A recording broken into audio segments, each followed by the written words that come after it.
নমস্কার, কেমন আছো সবাই? পাখি কিচেনের ব্লগ চ্যানেলে আরেকটি ব্লগে তোমাদের অনেক অনেক স্বাগত জানাই।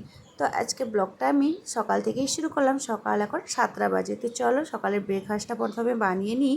তো এখন এদেরকে ব্রেকফাস্টটা সকালে বানিয়ে দিচ্ছি। ওই ব্রেড, পিৎজা, আর এখানে দেখো সব কিছু মানে টমেটো আর নিয়েছি ক্যাপসিকাম, পেঁয়াজ, কাঁচা লঙ্কা একসাথে মিশিয়ে নিলাম। আর ব্রেডের মধ্যে না একটু কড়াইতে দিয়ে এবার ব্রেডের মধ্যে একটু দিয়ে দিচ্ছি পিৎজা সস। তারপরে উপর থেকে সবজিগুলো দিয়ে দিলাম। এবার এর উপর থেকে আমি ওই যে চিজ আছে, চিজগুলোকে উপর থেকে দিয়ে দেবো। প্রত্যেকটা ব্রেডের মধ্যে কিন্তু এইভাবে আমি সবজিগুলো দিয়ে দিচ্ছি। আর এই পিৎজাটা খেতে কিন্তু বেশ ভালো লাগে, ব্রেড পিৎজা।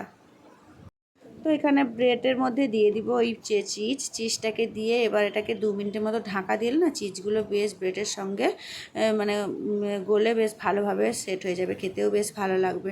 তো তাই জন্য চিজগুলো কিন্তু বেশি করে একটু চিজ দিচ্ছি যাতে খেতে বেশ ভালো লাগে।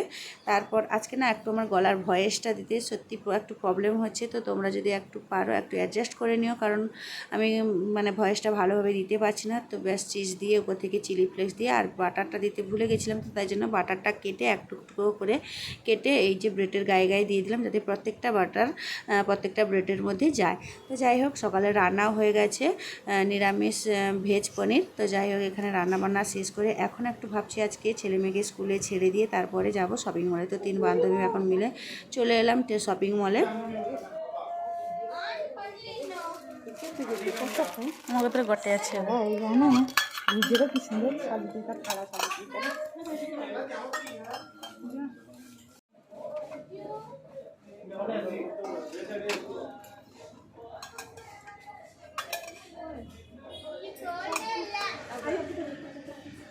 তো এখন এসে গেছি শপিং মলে। আর এখানে এসে প্রথমে গেলাম বাসনের জায়গায়, যেখানে বাসন থাকে। তো ওই বাসনগুলো দেখলাম, বাটিগুলো বেশ ভীষণ সুন্দর ছিল। আর এদিকটাতে দেখো, এদিকটাতে ওই ক্লিপগুলো বেশ সুন্দর লাগছে, তো ওইগুলোই দেখছিলাম। তো এখান থেকে কী কী নেব, তো সেগুলো দেখে 3 জনে মিলে ডিসাইড করলাম যে কোনটা নেব, কোনটা ভালো হবে। তো যাই হোক, এখন চলে এলাম বাড়িতে এসে এখন দেখো বিকাল হয়ে গেছে। বিকালবেলা আজকে কেটেছি কিউই ফ্রুট, ব্যাস কিউই ফ্রুট খেতে দিয়ে ওদেরকে এখন চলে এলাম রান্নাঘরে। এখন রান্না করতে হবে। তো তোমাদের দাদাভাই সন্ধ্যেবেলা মাংস নিয়ে চলে এসছে। তো এখন মাংস আর ভাত বসিয়ে দিলে হয়ে যাবে রাতের রান্না। তো যাই হোক, আজকের ব্লগটা এই পর্যন্ত। সবাই খুব ভালো থাকবে, সুস্থ থাকবে, সাবধানে থাকবে। দেখা হচ্ছে খুব শীঘ্রই নতুন একটি ব্লগে। আর ব্লগটা কেমন লাগলো অবশ্যই কমেন্ট করে জানাবে। আর ভালো লাগলে একটা লাইক করে দিও।